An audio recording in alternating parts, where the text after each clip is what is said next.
Hello. Good morning, everyone. Good morning. So nice to see all of you here. Yeah. I want to thank Kuya Mervin for the songs. And I also want to thank Kuya Alton for the prayer. Nagkukuya ako para kunyari younger ako. But yesterday we were just talking about that, about age.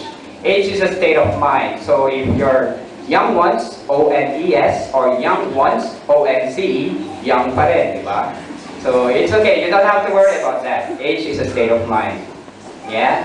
So, it's a lovely day today, isn't it? Kanina umaaraw pero yeah. Pero nevertheless, it's a lovely day, and it's such a wonderful world.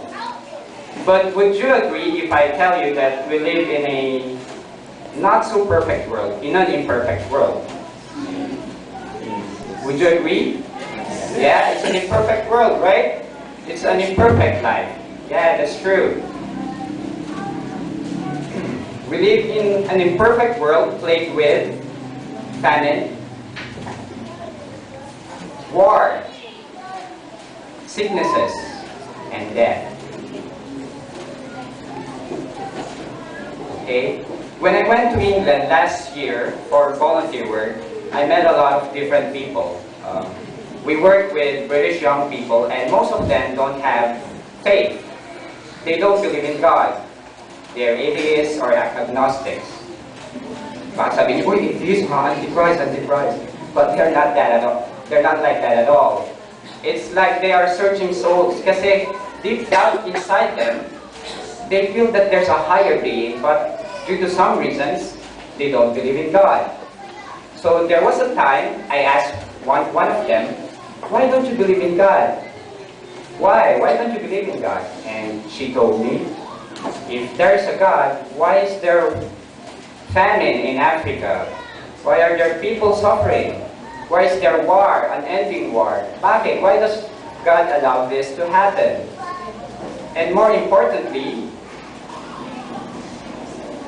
why do bad things happen to good people? We would rationalize na if you're a sinner, and it's okay if you're suffering, serves you right. Because you did something wrong. So you're being punished for what you did. Pero as Christians, or someone who's really good, a good person, sasabihin mo, bakit? Why am I suffering? Why do bad things happen to good people? Like us. Are we good people? Yes, we are. Of course we are. I'll be talking to you about disappointed with God. And I actually got the inspiration from a book, Disappointment with God by Philip Yancey. So I borrowed this book from Family Life Center. So I would like to encourage everyone to visit FLC. They have books there which you could borrow. So that's a little promotion para sa FLC. Yeah, feel free to go to FLC. May mga books sila na pwede niyong hiramin. So now this book, Disappointment with God by Philip Yancey, focus on the story of Job. Now Job, as you know, is a blameless and upright man who was very rich and whose faith was put into test. So he's a good person, maybe like us. He's a very good person, but he lost everything. Look at that. He lost 7,000 sheep, 3,000 camels, 5,000 oxen, 500 donkeys, numerous of his servants, all of his possessions gone in just one click. Aside from that, all his children died. Dami niyang anak, no? 7 sons and 3 daughters. Pero all of them died. And that's not the end of it. He was inflicted with sore boils. So sino nang nagka-boil dito? Ayan, siguro kung nagka-boil kayo, isa lang, ganyan sa puwet. Pero sobrang sakit, di ba? I haven't experienced it yet, so sana wag naman. Pero isa lang yun, sobrang sakit. How much more if your body, whole body is inflicted with boils? Hindi lang regular boil, hindi lang boils, plural. Boils all over your body, from the soles of your feet to the top of your head. Can you imagine? Sobrang masakit. Masakit daw yung puwet, sabi ni Himar. Pero hindi lang yung puwet, all over your body. Diba? It's so painful. Sabi doon, sore boils. So when you say sore, inflammatory, it's really painful. So how would you feel if you're Job? Would you say, oh yes, it's okay, at least I'm alive? Okay lang to, okay lang to. No. Job actually felt disappointed. He got disappointed in God. He said, bakit? May ginawa ba akong kasalanan? Did I do something wrong? Kaya ako that's why I'm suffering like this? He said in Job chapter 3, verses 23 to 24, and chapter 30, verses 26 to 27. Why is life given to a man whose way is hidden, whom God has hedged in? For sighing comes to me instead of food. My groans pour out like water. Yet when I hoped for good, evil came. When I looked for light, then came darkness. The churning inside me never stops. So it's like he's saying, what's the point of living if I have to suffer like this? Sana di na ako pinanganak kung magsasuffering lang ako. Yeah? And of course, each one of us have our own story to tell, our own crosses to carry. Yeah? At one point in your life, nagsuffer din kayo. Physically, emotionally, yeah. Physically, emotionally, lahat. And where is God when I'm physically and emotionally in pain? Yeah, when you're in pain, where is God? We hear a lot of stories about Christians who are inflicted with illnesses. Or a good man who lost his job. Or a baby, an innocent baby na may sakit. Bakit? Why would God allow these things? And it's not limited to very complex or very difficult problems or sufferings. We also get disappointed with mundane things in life, mga simple things in life, the irony of life. And let me read to you a song from Alanis Morissette, Ironic. An old man turned 98, he won the lottery and died the next day. So ironic. A traffic jam when you're already late ka na nga, nag-late tapos biglang traffic jam, or may presentation ka, biglang hindi nag-alarm, tapos late ka pa, sunod-sunod, so ironic. Ano pa, it's like rain on your wedding day. Siguro, bukas yung wedding, no? So, okay naman yung araw, biglang kinabukasan may bagyo. Signal number 3. A free ride when you've already paid. Nasa jeep ka, nagbayad ka na, biglang may dumating na brother. Oy, pare, or brother, nagbayad ka na ba? Oo. Tapos biglang inisip, sayang, nalibre sana ako. You know, the irony of life, it's like a test, nag-review ka. You gave all your best, you failed. Or let's say si Alden, example lang ha, Alden. Let's say may niligawan siya, pero binasted. Yeah! He's a good man naman, bakit siya binasted? Right? Okay, so you see even simple things. With simple things, we get disappointed. Let's try to look behind the scene. Okay, why do we get disappointed anyway? Now, disappointment happens when our expectations are not met by our experiences. Tao kasi masyadong mataas ang expectations. They feel that God is fair, so life should be fair. Yeah, we expect that life should be like this, like, dapat I would have happy marriage, successful career, dapat I should have good life. Marami tayong expectations. And there's this law, Murphy's Law, which states that if anything can go wrong, it will. Ganito tayo eh. If anything can go wrong, it will. Let me give you an example. Let's say you're in a queue or you're falling in line, 2 lines, right? So, nandito ka. Napapansin mo sa kabilang line, uy, ang bilis ah. Lipat nga ako doon. Pag-lipat mo doon, doon na naman. Lipat mo na doon. Lipat ka ulit doon. Pero okay? Or let's say, bibili ka ng shoes. Punta ka ng SM, uy, 20% off. Yan, bibilin ko na, sayang. Tapos biglang nalalakad ka, yes, may bago na akong shoes, 20% off, yay! Pagdating mong Chongsan, 50% off. We call this Murphy's Law. Sometimes we focus on the negative. Sabi natin, malas talaga ako. Parang it's a clean sheet of paper, white, pero kung may black dot, yun yung focus natin eh. That's how people react to situations. Kung ano yung mas mahirap, kung ano yung mas negative, they try to focus on that. That's why we get disappointed. Now, let's get back to the story of Job. Siyempre, he has friends. Hindi naman siya, siyempre, mabait si Job, so marami siyang friends. At first, they were telling him, oh, you're being punished for something you did. Yan kasi gungunang, laitan. Maybe you did something. May sekreto ka, no? Ganyan sila. Pero as we know, in the first place, Job is an upright man. Mabait talaga siya. Kristiyano. Okay? So, pero trinay nilang siyempre, i-encourage si Job. So, these are the reasons they gave him why you are suffering. Sabi na kay Job, the reasons why you are suffering is this. God is trying to teach you something. You should feel privileged, not bitter, about your opportunity to lean on Him in faith. You are undergoing a training regimen, a chance to exercise new muscles of faith. Don't worry, God will not test you beyond your endurance. A few Sundays ago, Kuya Arnan, Kuya hindi uncle, para bata-bata pa rin, diba? Kuya Arnan spoke to you about maturing through trials, found in James chapter 1, verses 2 to 12. So the reasons why we have trials is to make us stronger.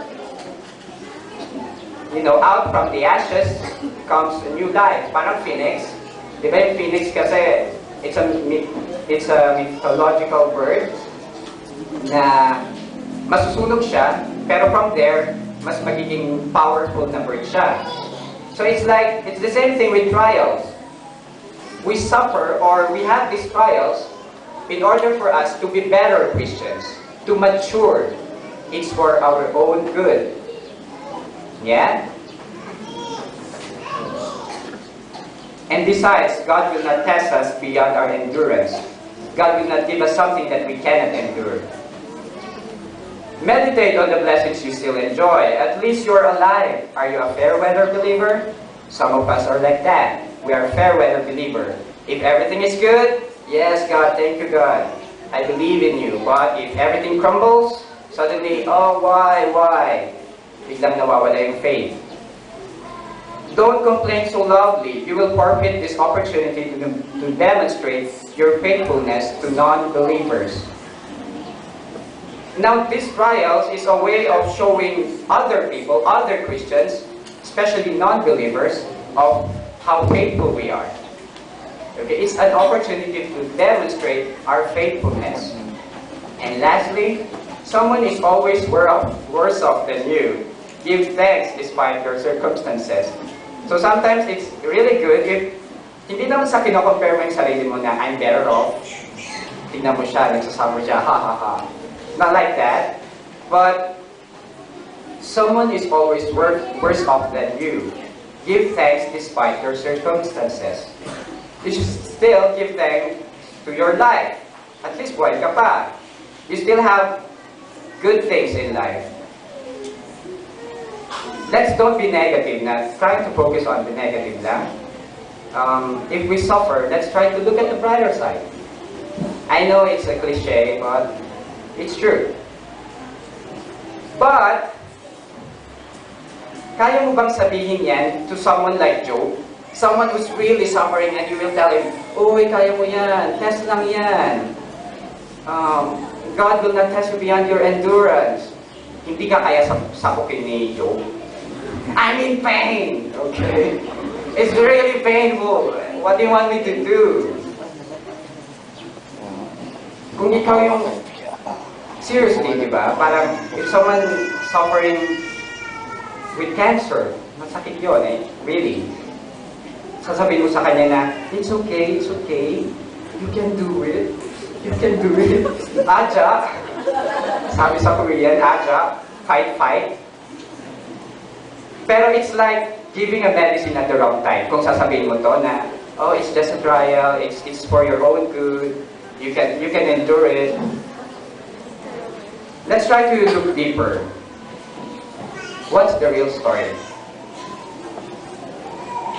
We have to realize that God didn't promise a perfect life. In the first place, God didn't promise a perfect life.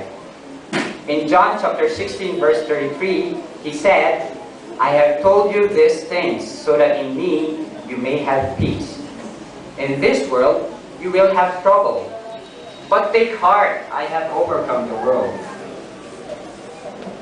So nung umpisa pa lang, sinabi na sa atin na it won't be a perfect life. Yeah?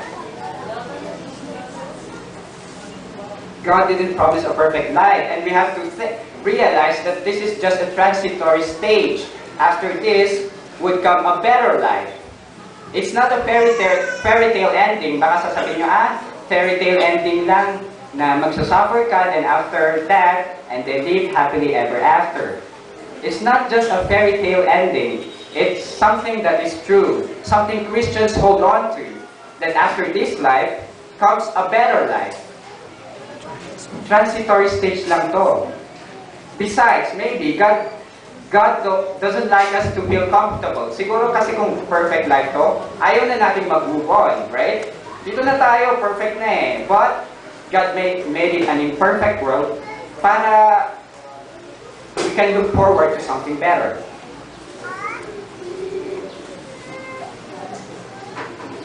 Don't confuse God with life. Don't confuse God with life. Okay? If we develop a relationship with God apart from our life circumstances, then we may be able to hang on when the physical reality breaks down. Let's try to separate our relationship with God with the physical reality. What's happening in our physical life. In that way, we can easily hang on to God if the physical reality crumbles, as it will. Let's try to separate iba ang life, iba si God. Our relationship with God should be different. Hindi siya nakabase sa physical realities of life. Kasi kung ganon, kung nag-crumble na yan, pag nawala na yung trabaho mo, pag binasted ka na ng shota mo,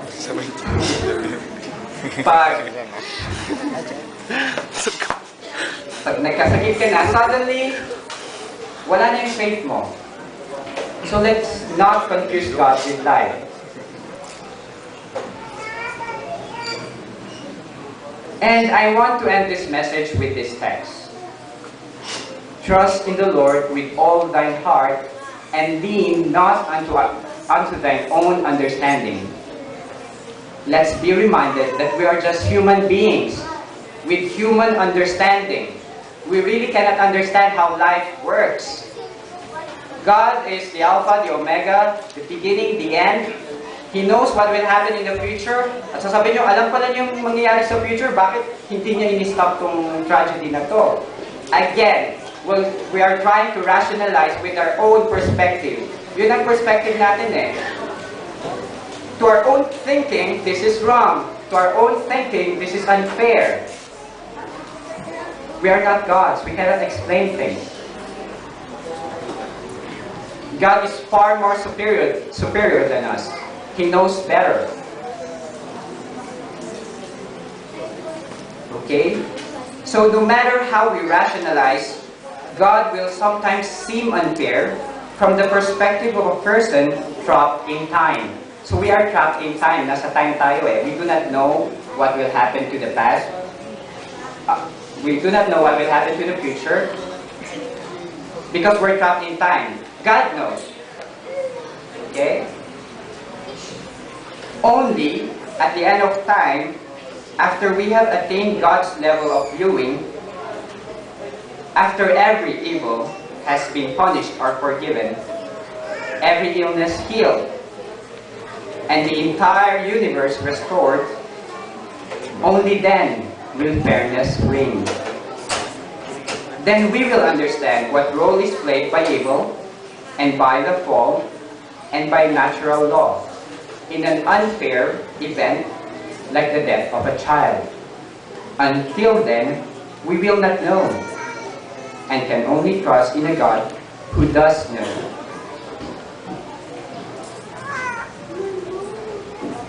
So again, let's learn to trust in the Lord with all our hearts and lean not with our own understanding, because our understanding is limited.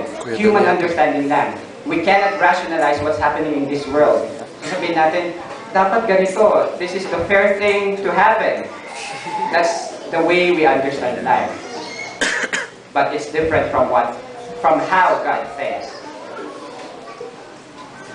Now, going back to the question of my friend in England, sabi niya, if there is a God, why is there pain? Why is there suffering?